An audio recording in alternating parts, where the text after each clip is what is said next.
So if you haven't seen the video, I suggest you watch it. We can't play it right now for obvious reasons. White House has no answers on when Biden has ever, not in the last 12 months, not in the last 10 years, ever in his lifetime, visited the border, or how many migrants have been released into U.S. So go to the bottom to exchange to read the exchange.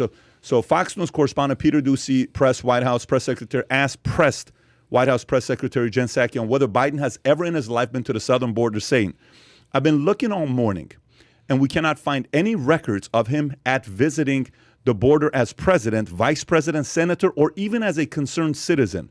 Why would that be?" Okay, so this is not about as a president or VP, period, ever. Go a little lower. She pushes a little bit more. Psaki could not provide a date and says she would check. Doocy pushed further, noting that the president has made a point in the past to travel around the country when areas are affected by wildfires, hurricanes, to see the needs of the local community. And then she says, well, first of all, Peter, I think the situation at the border is the result of a broken system, and the president certainly relies on his experience. So whether it was the work he did to address the root causes as vice president, his efforts when he was a Senate to support comprehensive immigration reforms that at a time was being done and work towards a bipartisan way, something that certainly we think should be the case today. He uses all his experience from the past. Anyways, the whole point is she could not say that he's ever been to the southern border. So this is my question for you. Does that matter? And if yes, why does that matter? Yeah, he needs to see what's going on the border. He needs to have experienced it so he can base his leadership and his decisions on something he's seen for himself. And it's also for the people there. And to be a leader, you need to, I always tell my kids, lead from the front. This is a guy who has never even been to the place, down, a 3-hour flight from him. Yeah, listen, I don't know if anything outside of optics would occur from a president being down there, but it does make it seem like, okay, at least he's prioritizing this.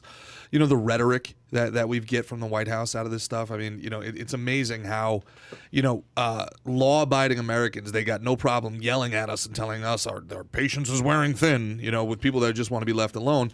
Meanwhile, you got people, you have an actual humanitarian crisis at your border that you guys have created just because, let's be honest, you need the votes. You're trying to shove as many blue votes into red states as you possibly can. If there were a bunch of Canadians trying to escape Trudeau's socialist paradise up north, coming through the northern border and turning Michigan red, watch how fast there'd be an ice wall up on our northern border, right?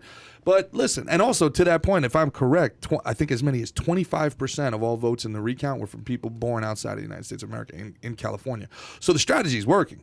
All right, and even Beto O'Rourke says he's going to run for governor. So they've counted enough people coming across the border where Beto thinks the third time's the charm. Who knows? He's going to get in there. Who knows how many cartel people are coming across? They don't care. I mean, you've seen some of the Afghan refugees are raping people, kids.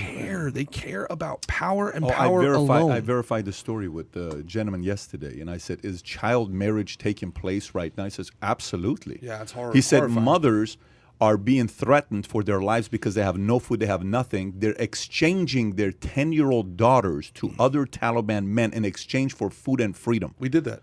That's us. That has got to be so unbelievably mind-boggling to even think about a person being put in a situation like that to make that decision. Pat, our tax dollars finance that situation. $300 million a day for 20 years. Finance that situation. It was happening before we went in there. We just spent a bunch of money and wasted it to do nothing. It wasn't like the Taliban was nice before. Since I've been on this podcast, man, a lot of people DM me and some of it's awesome, and I love the guys that DM me. A lot of it's not so awesome. But one of the things I've noticed about the more liberal among us, or the more left among us, they disagree with me very, very publicly in the comments. But if they agree with me, it's very, very quietly in the DMs, right? But one of the things that they always talk about is, look, like taxes are the price we pay for a civilized society. Taxes, we need to do this. The rich just got to pay a little bit more. And everybody, and my whole thing comes back to, guys, we don't have a revenue problem in this country.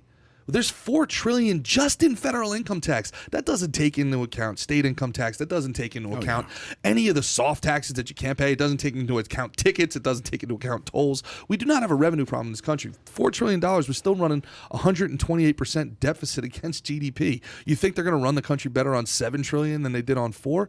No way, man.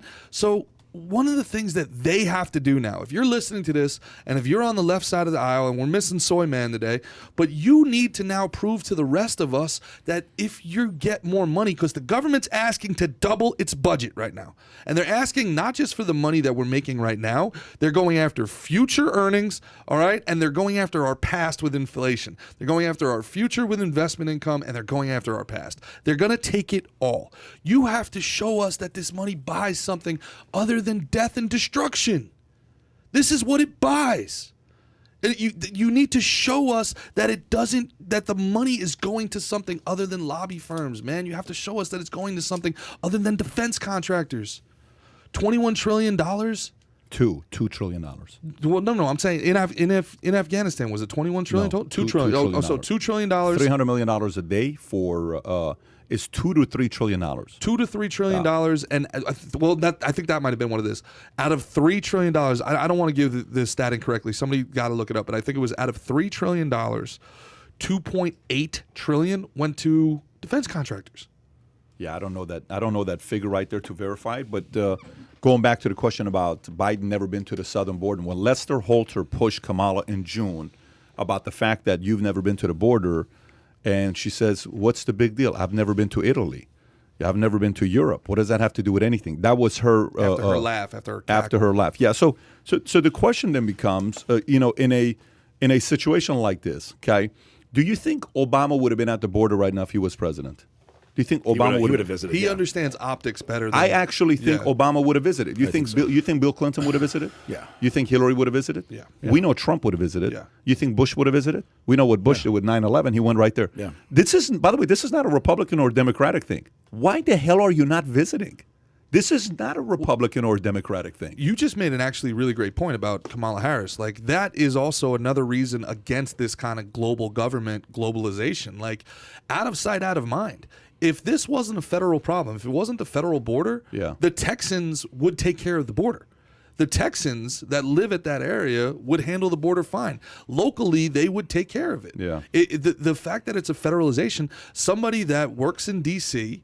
and grew up and lives in San Francisco doesn't give a damn about the border. She just, like what you said, I've never been to Italy either. It's abstract to her. So now if we go global, guys, do you think somebody in Beijing or some bureaucrat in Germany is going to give a damn about the southern border? You think they're going to care about, Maricopa County in Arizona, man? They're not going to care. The bigger government gets, the more global it gets, the worse things will get in a micro sense. It could be that Biden doesn't have the energy for a trip like that. Or it could be that he's not actually making any decisions. I don't know about that. Let me tell you why I don't know about that. Because he went to Delaware for vacation just a couple weeks ago. So I think the travel part he could do. I'm actually trying to really see why not. Because does it force the media on the left to talk about what they're not doing right?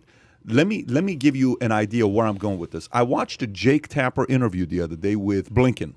Mm-hmm. Have you seen that interview or no? It's a 14-minute clip. I've seen clips. Okay, if you haven't seen it, highly recommend you go watch it. Mm-hmm. Jake Tapper, like on Rogan, I said I think Jake Tapper is one of the most necessary people in America today because Jake is a guy that'll still push. Jake will ask the question. I think Jake is actually relatively, if Don Lemon is far left and you got Chris Cuomo here and all these guys, senators here, I think Jake is here, which I appreciate Jake doing his job and pushing back. He pushed Blinken on a lot of issues. He says, look, you're still not answering my question for you. What happened there? Why did you guys make the decision the way you guys made? The question I'm asking you is, even the left is right now getting sick of their candidate that won. Mm-hmm. The left is sick of it. This is not about a left or right thing right now. The left is sick of it. So to go to the thought of saying, well, maybe they're not going because Zucker had a call in the background, not Zuckerberg. I'm talking Jeff Zucker had a call in CNN saying, hey, let's get everybody on the same page. And they do a conference call saying, do not go to the southern border because it's a bad look because you're going to get so much hate. I don't think that's the case. So why have they not gone there? I know Kamala went to El Paso. I understand that the whole Guatemala, El Paso, all of that stuff. Why has he not gone there? Well, it's the same thing. it's a very interesting question. I don't know. I tend to think you might be right. Maybe he doesn't have the capacity to do it. Maybe they know. Maybe they know he couldn't. I also don't think I really don't think he's a decision maker, guys. I really don't think he is. He's going to get. You mentioned he's going to get definitely walking there. He's going to get a lot of fuck Joe Biden's. He's going to get people screaming. But going back to your point though about the left media, there's two things that you said were very, very interesting and are worth tracking. One, Hunter Biden's emails were confirmed. Yeah. They were confirmed, and that hasn't been covered. It was a blip. Hasn't been covered at all. Yeah, the Hunter Biden emails that he was selling access and that Joe Biden was signing off on it was confirmed. It should be a bigger conspiracy than almost anything in our lifetime, and no one's even talking about it. That's number one. Well, no, they are talking about it. You saw this week what happened with the Hunter Biden laptop. Yeah, Have you seen the progress they're making with it? Yeah, but it wasn't like front page, and it wasn't like all over. Not everything. yet, but they're about to. Yeah, they're about to. so. They're not going to have a choice. And number two on that is you mentioned Don Lemon. Very, very, very interesting in the pass off from Lemon's show to. There's a thing now with the far left progressive, the racial progressive specifically. While you're saying, hold that thought. Folks, if you're listening to this, I'm actually curious. Why do you think they haven't visited, Biden hasn't visited the southern border? I'm looking at some of people's comments. Go ahead. You were saying. Yeah, so the girl who went missing, and it's highly suspected that her boyfriend had something to do with it. There's a racial component to it, apparently, that the social justice left hates the amount of attention that this story is getting. And they're saying if it was a black woman, essentially, they're saying this would have never happened. And I guess the police questioned the boyfriend, and he is not saying anything. And Don Lemon said that that's white privilege. They would press a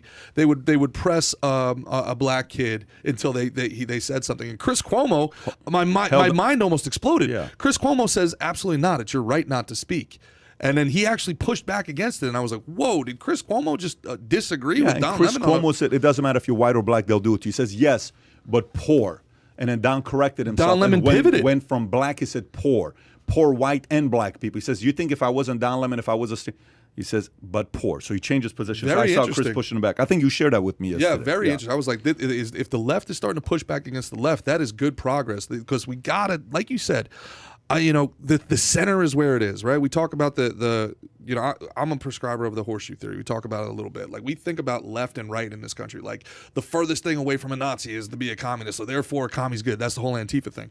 It's not a linear, political spectrum. It's a horseshoe, right? So the Nazis and the commies, the far right and the far left, are way closer to each other than they are to anything in the center, right? So, I mean, that's kind of the idea. I wish that was taught better in school. I wish that people had a better understanding of that. But, if the center left can start taking control of their room, if the center left can start having a louder voice, the country is headed in the right direction. Yeah, it says because they're cowards, all this stuff they're saying, because Biden is, because he knows it's going to be all over the news. I actually don't think that's the case. I'd like to know what the reason is. And I don't think the left or the right knows what the reason is, why they're not going there. I don't know. Maybe it's something bigger than we even know. But even yesterday, when they turned on the Haitians, that they're coming here. Mm-hmm. And then you saw Maxine Waters came out and said, Haitian lives are black lives. If Haitian lives matter, black lives matter, Haitian lives matter. And then they're coming here because their country is not good and they're leaving to come to America. We have to take care of them. They're not coming here to stay. And then statistics came back and said, wait a minute, these guys have been living down there for years. So if you enjoyed this little short segment from the podcast that we did, here's another short segment to watch. Or if you want to see the entire podcast, click over here. Take care, everybody. Bye-bye.